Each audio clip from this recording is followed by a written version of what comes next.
we're going to agree. I was like, okay, you guys are at your absolute best. This is the cool time. It's the shiny new object. It's the new business. Make this decision. And when they realize that they can't, that's when they start kind of going, oh, wait a minute.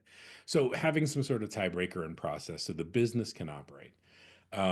Understanding how to get in and get out. How do you buy and sell? That's the decision you're making now for clarity when things are down the road and it's time to move on. Hmm. Let's take the 50-50 piece because I think that's Oh, a it's a bad one. probably something that comes up fairly frequently. At least I've seen it a number of times kind of in our business, and whether it's two different entities, it's two individuals, kind of how you look at, the 50-50 piece of it. Obviously one of them is choose who's going to have a slightly higher percentage, but if that's not the case, what are some alternate ways for tiebreakers that you've seen kind of put into operating agreements that have worked pretty well? Tiebreakers are tough. I mean, I tell people if you're in 50-50, basically you're telling me I want the court to decide. Because if it's really getting in it, it's 50-50, it's called deadlocked. Um, the other time I've had a situation where it was a husband and wife went 50-50 and they were going back and forth and they were both basically going 50% I declare. And the other side, no, 50% I declare.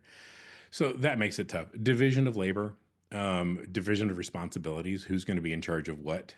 That helps at least start to narrow that down. Listen, you're the money guy. You get to make the decisions over X amount or under X amount. Or I'm the idea guy. I get to make the decisions in this frame, right? So it's not a overall deadlock, but it's kind of situational tiebreakers where you can say I'm designed this to be this is my area of responsibility. And so that at least helps kind of carve it up. But it's really about that discussion, having that discussion and sitting down like, what do we want out of this business when things are good? Because it goes back to that original thing, setting expectations. Yeah. In our line of work, we focus on the definition of a successful business being a commercial profitable enterprise that works without you. In other words, it is a separate entity. It's an asset that you own. But I know that a lot of businesses or a lot of business owners that get into business for themselves, especially early on, if it's their first business, something like that, don't always put kind of that hat on of like, I'm building an asset that's different than me and my identity, right?